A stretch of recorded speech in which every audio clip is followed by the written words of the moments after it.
I'm actually here to say that our kids should be learning computer science, which is a much broader field about learning how technology works.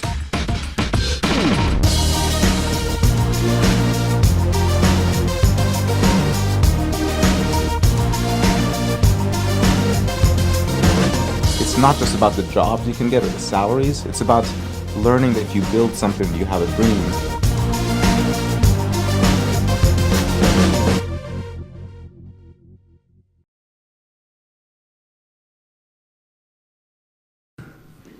Buenos días. Yo hablo un poco español, pero no mucho, entonces yo voy a hablar en inglés. But my slides are in Spanish, so I've never presented with Spanish slides and speaking in English. Hopefully it will work, because they've been translated for you to read. I'm here to talk about opportunity for students, and I've been giving this talk now for almost 4 years, and we've seen a tremendous change in how we can create opportunity in education. But I'd like to start my slides with a short video of somebody who inspired me to start Code.org and one of my heroes in technology. I think everybody in this country should learn how to program a computer. Should learn a computer language because it teaches you how to think. And so I view computer science as a liberal art. It should be something that everybody takes a year in their life. One of the courses they take is, learning how to program. So Steve Jobs said that about 30 years ago, and back then there was barely any World Wide Web or internet or smartphones or any of the things that we have today. Right around the same time that he said that, I was growing up in Iran. This is a picture of me growing up. This is with my twin brother, and that's me on the left. So where we were growing up in Iran, this was during the 1980s, and this is a horrible place to grow up. Can you hear this? This is a horrible place to grow up. During the 1980s, there was a war with the neighboring country of Iraq, and where I lived, where our family lived, was right next to the television station, and so every single night, Saddam Hussein's bomber planes would come and try to bomb our neighborhood, so the entire city would turn off all the electricity. And as a young kid, I'd spend all my evenings in the basement holding our ears, hoping that our house wouldn't get hit. But my life changed incredibly when my father brought my brother and I a magical gift. He first gave us a Commodore 64. This is a computer, but this wasn't the magical gift, because he said this doesn't have any games, it doesn't have any apps. But the gift was this book, which he said, if you read this book, you can learn programming in BASIC, and you can write your own games, and you can write your own apps. And growing up in a very bad neighborhood during a war, this computer and learning how to code was my personal escape, and we got really, really good at it and fell in love with it. And by the time I came to America, to the United States, as an immigrant, I was good enough as a programmer that even though my friends were getting jobs in the summer babysitting, as a 14 or 15-year-old, I started working at technology companies, and I'm now living the American dream. I've had a fantastic career in technology, working with some of the best people in the field. And I wanted to talk a little bit about how the American dream has changed. It used to be that the American dream was about going out west and building a log cabin, and panning for gold in the gold rush, and it was just about the United States. But these days, the American dream is really a global dream. It's a global dream that if you work hard and if you learn the right things, you can build success for yourself. And the American dream these days is intricately linked to technology. If you look at who the wealthiest people are in the world, they're all technologists. If you look at the most valuable companies in the world, they're technology companies. The most valuable car company in the world is now a technology company. The American dream is a global idea that is now really more about technology. And something I ask is, what if you think about today's children, somebody entering kindergarten or first grade today, they're going to graduate in 12, 13 years. What is a career going to look like for a student entering school today? I used to say that unless you want to learn how to flip burgers or drive a truck, you're going to need to learn something about how computers work and how software works. It now turns out there's burger flipping robots, and there's trucks that drive themselves. So there's not a single career or field you can think of that isn't going to be turned upside down by technology, and we need to prepare our students for this. Now, since I wear a hat that says code on it and my organization is called code.org, people assume that my message is that our students need to learn coding and computer programming. That's not my message. My real message is that our schools need to teach computer science. And this is something that isn't just something that students should learn on their own. When we think about what we do in schools, schools should teach computer science. Now, people assume because of the growth in the field, they assume that computer science is growing. It's, technology is growing, everything's getting faster, and computer science and education is also growing. That's actually not true. Computer science is only recovering after many, many years of going down. It's only finally come back up. In the United States, if you look at how many students go into computer science, there's been 10 years of decline. We're only finally back up to where we were back in 2003. And there's half as many women in the field as there were 10 years ago. So this is a field that isn't even yet caught up to where it was in 2003. And so we have a long way to go. It's started growing. This is when code.org was launched at that point in the graph. So now people assume when I talk about this that it's because the tech industry is desperately trying to hire software engineers in California. The reality is every industry is desperately trying to hire software engineers everywhere. There's not a single country you can think of where there isn't a shortage of people who know computer programming, with one exception, which is Estonia, which is a small country where every single child learns computer programming as part of school. Everywhere else, people who know how to use computers but also how to create technology are in great demand. Now, when we talk about this, in the United States, the demand is probably the greatest. In the United States, there's a projection that there's going to be over 1 million computing jobs, new jobs created in the technology sector in less than 10 years, and there's not enough students to fill these jobs. Right now, there's 500,000 open jobs in the United States for computer programmers, and they're the best paying jobs in the country. This compares in the United States the value of a high school diploma in terms of how much money you can earn with a diploma throughout your lifetime compared to the value of a university degree compared to the value of a university computer science degree. Computer science is the best paying field in the world because not enough students are learning how to do this. As a result, in a country like America, the #1 source of all new wages has now become computing occupations. It's ahead of healthcare, it's ahead of manufacturing, and this is not unexpected.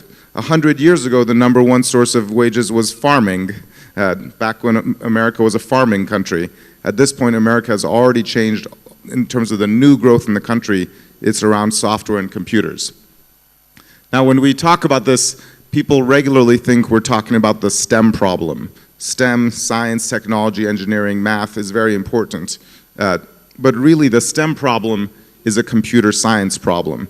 If you look at the occupations, the new jobs in STEM fields, 71% of them are in computing, and meanwhile, if you look at the students in STEM fields, only 8% of the students in STEM fields study computer science. We have a major mismatch in STEM because the problem isn't in STEM, the problem is in computer science. This problem also begins in school. 9 out of 10 parents want their students to learn computer science, and in the United States, only 1 out of 4 schools offers a course in this. So the majority of students don't have a chance to ever study it. The gender gap in technology also starts in school. In the software industry, the majority of the software engineers are men. There's only a few women. That's also true in the university, but that's also true in school.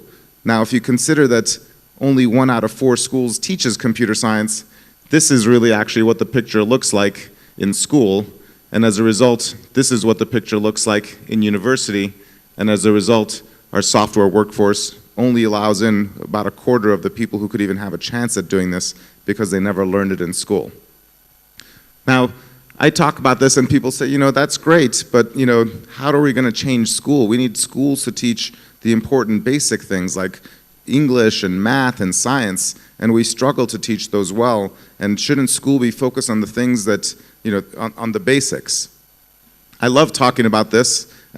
Let's start talking about math. I love math, but we don't teach math because of the jobs for mathematicians. There's not a growing sector of jobs for mathematicians. The reason we teach math to students is because math teaches logic and problem solving and critical thinking.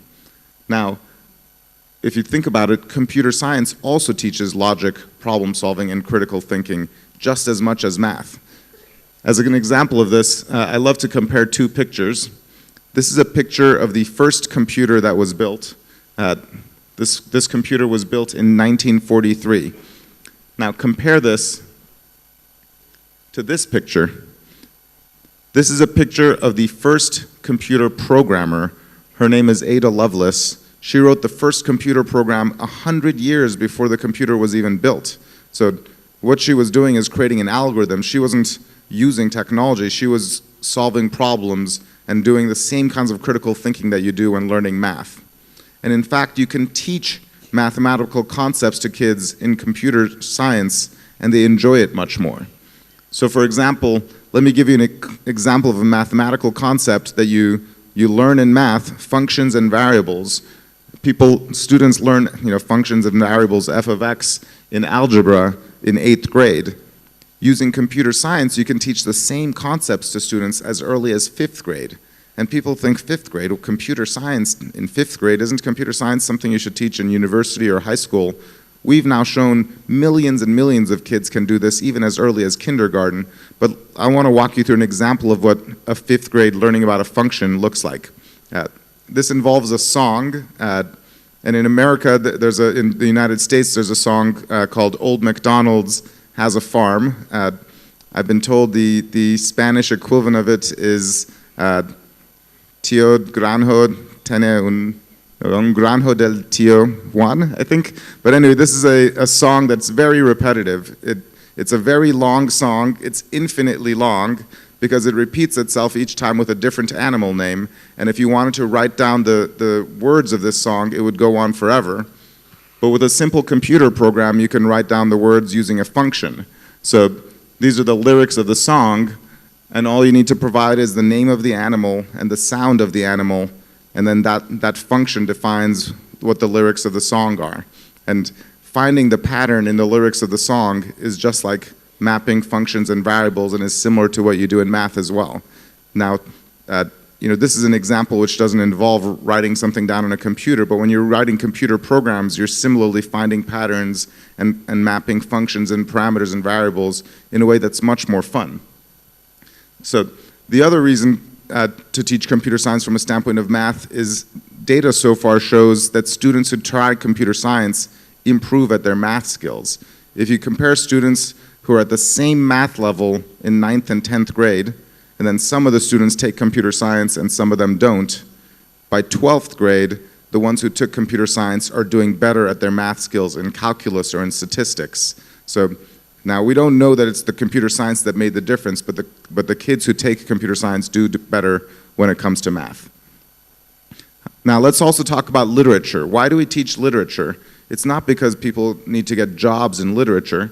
We teach literature because literature stimulates creativity and communication. And now computer science is also a field that stimulates creativity and communication. It's something that students can use to create things and to communicate their ideas. Or if you think about when you talk about the basics in education, if I like to think about science, we teach biology, physics, chemistry to every student. We teach those things because it teaches you about how the world around you works. Every student going to school, every student learns how does the digestive system work, or how does electricity make a light bulb work. We use these things every single day, and we need to learn how they work.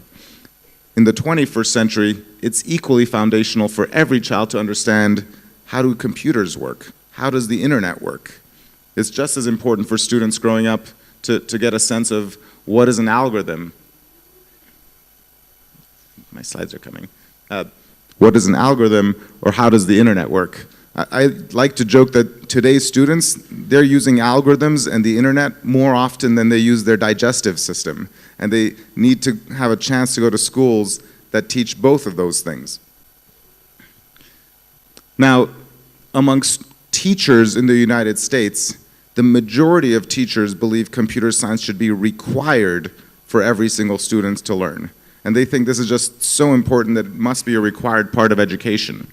In fact, at the University of California, if you look at what fields students study and whether computer science counts towards those fields, 95% of degrees at the university treat computer science equivalent to math as a requirement for graduation.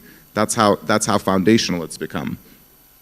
And if you look at Stanford University, the course catalog, when it says, why should you study computer science, it doesn't say study computer science because, you can become a software engineer. It says if you want to go into government or law or academia or the business world, no matter what you want to do, computer science is a relevant field.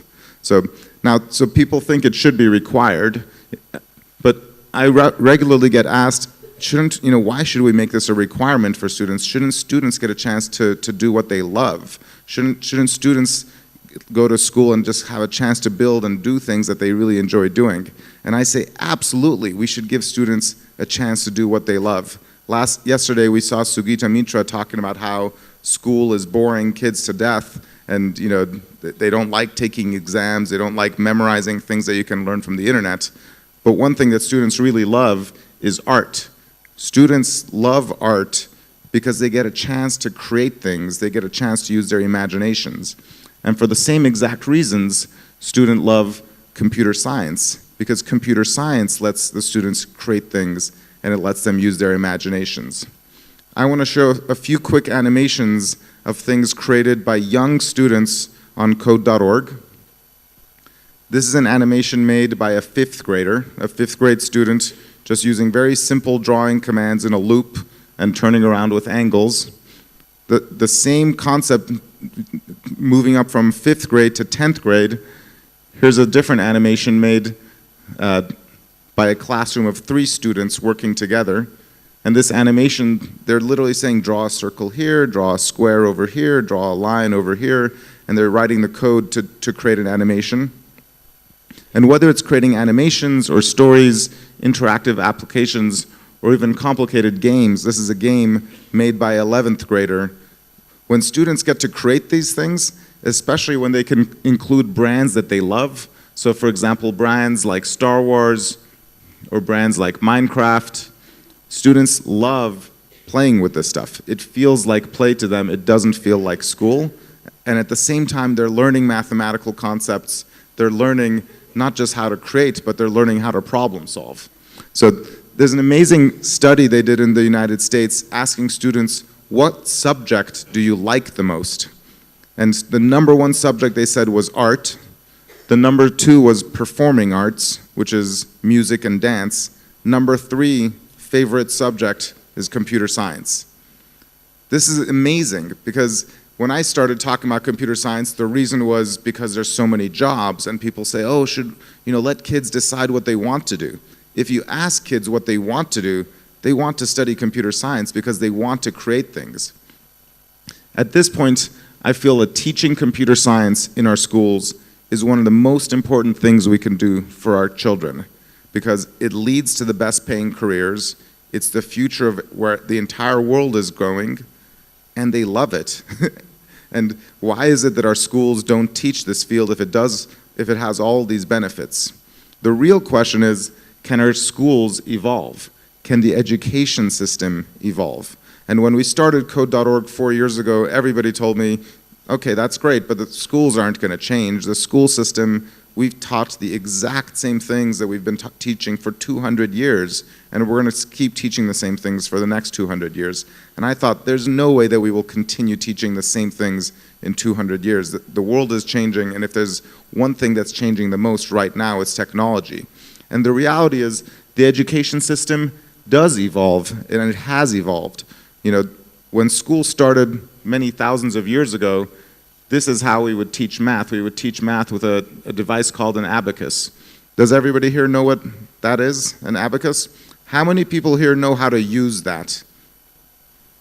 One person knows how to use that. I don't know how to use it. Nobody knows how to use these because nobody uses them anymore. But meanwhile, if you look in schools and how we teach mathematics, in most schools, mathematics is taught using a calculator, and students learn how to use a programming calculator for many math concepts.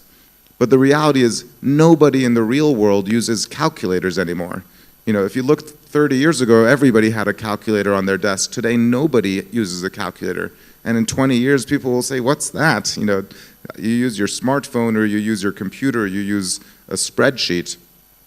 So the real question is, if the school system can evolve, and it has evolved, how soon and how quickly can we evolve to adopt computer science as part of the education system? Now, evolving the school system is difficult, but the thing that I realize that is the most important to changing the school system is changing in the mind of teachers. If parents say they want something, the school system doesn't change. If the government says they want something, the school system doesn't change. If students want something, the school system doesn't change. But if the teachers want to do it, teachers can change their own classroom one by one.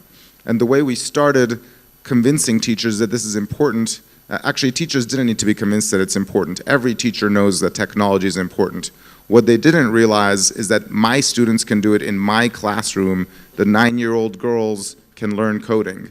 And the way we taught teachers that is using a concept called the hour of code, or la hora del código, which is this concept of asking teachers to spend just 1 hour of the entire school year trying coding and computer science in your classroom. I have a short video about the hour of code that I want to play. Okay, now you're gonna press run.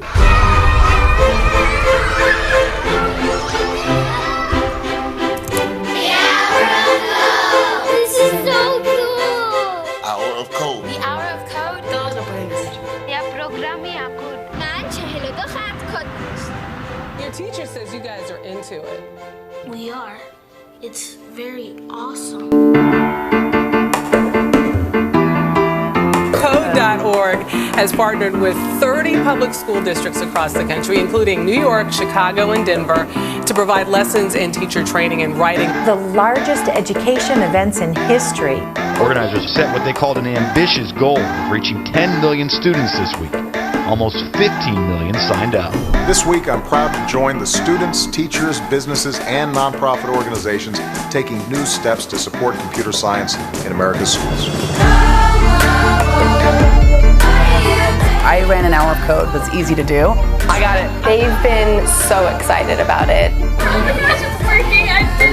They don't even have to be a computer science engineer. Maybe they want to do something else. But in our world, this is going to be the basis for everything that we do. Move. Semicolon. When you're building a program, you have to think outside of the box. If you can change technology, you can change the world. I challenge girls in every single country to learn 1 hour of code. Every district should do, every district can do it. Please help us get the hour of code to every school and every classroom and every child. And my school's doing it.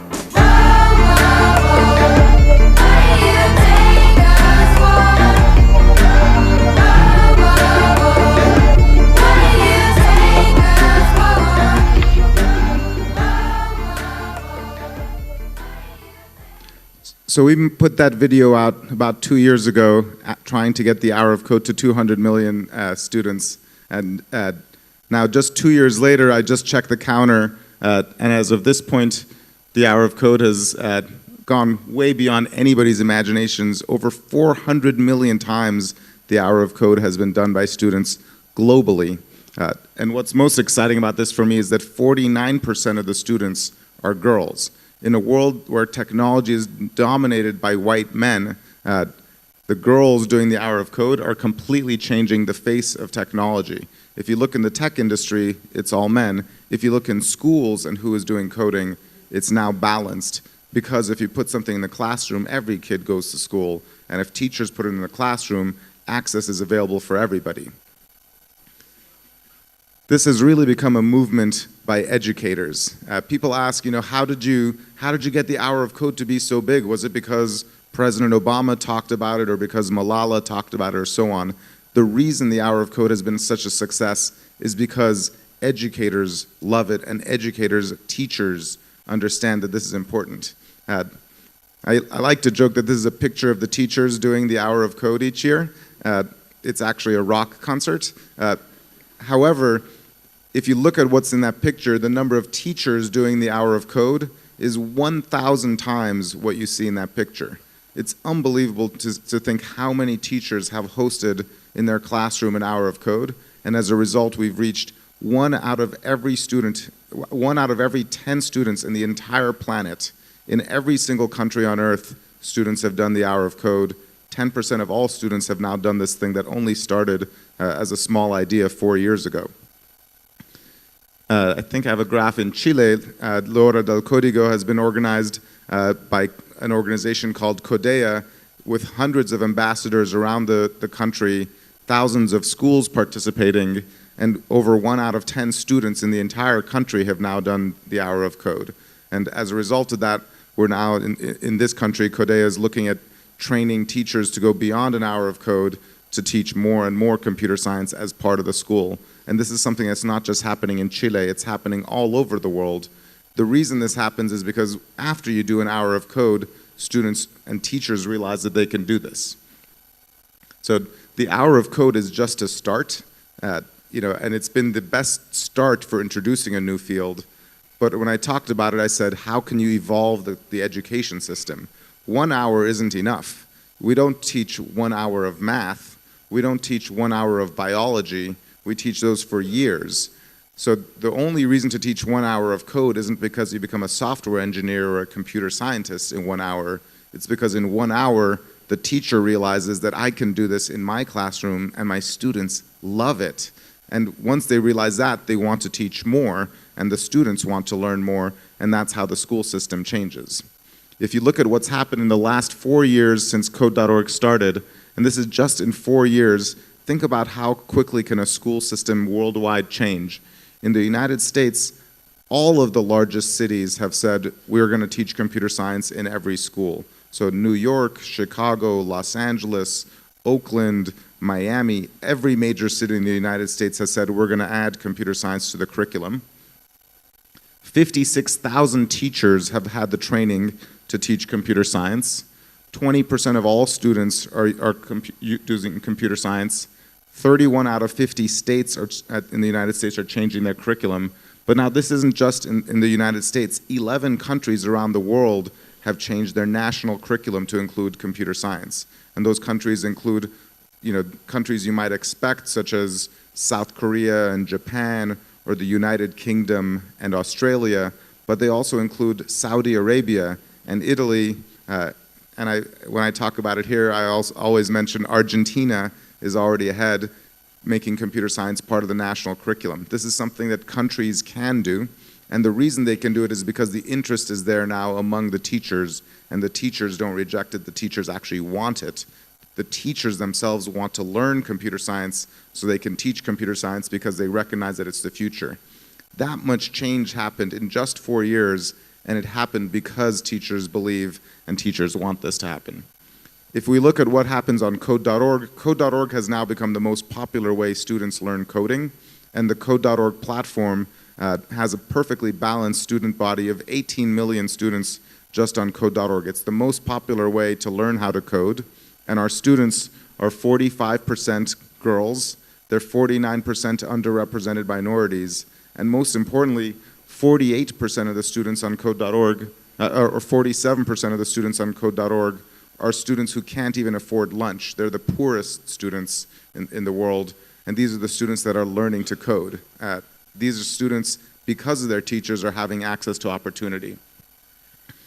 And at this point, 20% of all teachers in the United States are teaching computer science using Code.org. So 1 out of every 5 teachers and 1 out of every 5 students in the entire country are using the system in their schools. Now, computer science has become the fastest growing field in public education not just in the United States, but even worldwide. In schools that teach computer science, when it's offered, students flock to it. Students want to learn this, and the numbers show it. One of the best ways of measuring this is the Advanced Placement Exam, which is a global exam, but it's especially offered in the United States, which is for the most advanced class in high school, showing how many students take the most advanced class. And it's become the fastest growing class in the last 10 years. So this right here is when Code.org started. This exam has more than doubled in the last 10 years. However, the numbers are really small. The top of this number here is just over 50,000 students. That's 50,000 students in a country, just in America alone. Each grade of high school has 4 million students. There's 16 million students in high school. Only 50,000 of them take this class. Why is it only 50,000? Because 90% of schools don't even offer the class. So 90% of students don't have a chance. This should be 500,000 students. If every school offered it, we'd have 10 times as many students taking advanced computer science in high school. This growth is coming from the students wanting to learn it, and what we need to do is have the schools teach it. Now this year, actually this week, we have a whole new, we're almost doubling the number of schools offering computer science. So this week and this year, we're going to see this graph change tremendously because there's many more students who have the option to take this class.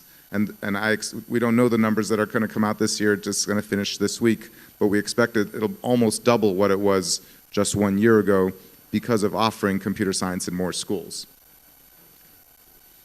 So any teacher, any educator, any parent, or any student can start teaching computer science very, very easily. If you visit code.org, we have fantastic 1-hour courses that kids love. These courses include brands like Star Wars, like Frozen, like Minecraft, or Angry Birds. They feature lectures by Bill Gates and Mark Zuckerberg teaching you how to code. They're super fun. And after 1 hour, once you realize you could do it, then we have a whole suite of courses, multiple 20-hour courses that you can put as early as elementary school. These courses are also translated into every language, certainly Spanish and certainly Brazilian Portuguese, but you can learn to code in Icelandic or in Azerbaijan or Kazakh. Name any language, our courses have been translated into that language by volunteers from those countries. So even students who don't know how to speak English can learn how to code. Even students who don't know how to read can learn how to code because we have versions of our courses designed for 3-year-olds and 4-year-olds. Before you can read, you can start learning how to code. And this is something that not only you can do, teachers are doing it, and 10% of all students in the world have started using this system to learn how to code. I want to share some of the feedback that teachers and students give from trying computer science in their classroom for the very first time. So this is from Brooklyn, New York. One of the teachers who participated in the Hour of Code said, "Our students want to do this 1 hour every week." And that's how the education system changes. They try it for 1 hour, and then they say, okay, let's do this every single week for 1 hour, and then their school has changed. And that teacher helps change the school system. Or here's a student from London saying, let me see where it comes up. So he said, "I enjoyed it completely. I loved how you could control it, and it did what I wanted. I loved the interactivity. It was so satisfying. I want to do that every single day, over and over again." And I like to point out, this is something students never say about school. Anybody who's been a teacher never hears a student say that about anything, but especially not about the things we think that are most important for them to learn, like math. But this is how they feel about computer science. They want to do it over and over again. So here's another teacher from South Korea saying, the most exciting thing for me was watching my students create art and animation by writing lines of code. Never in my wildest dreams could I imagine that I would be teaching coding to first graders. And this is a teacher who themselves has never taught coding or never even learned to code, and now they're teaching it in first grade. Or in Italy, one of the most successful countries for the Hour of Code, a student saying, "Learning to code is the most fun thing I've ever done." Again, this kind of reaction from teachers and students is how we change the education system. And when we started 4 years ago, nobody thought this could be possible. It's now happening worldwide. In Chile, which is one of the most powerful and most successful countries in the Hour of Code, the reactions are very similar. Unfortunately, the slide is too small, so I'm not sure if you can read them. But throughout every country, the students and teachers who have done the Hour of Code absolutely love it. And if you look at globally, the map of students across the world, oh, I'm sorry, my favorite of these actually is in Namibia in Africa. In Namibia in Africa, I was looking to see, is there a good reaction? How do people feel? Because this is happening even in Africa.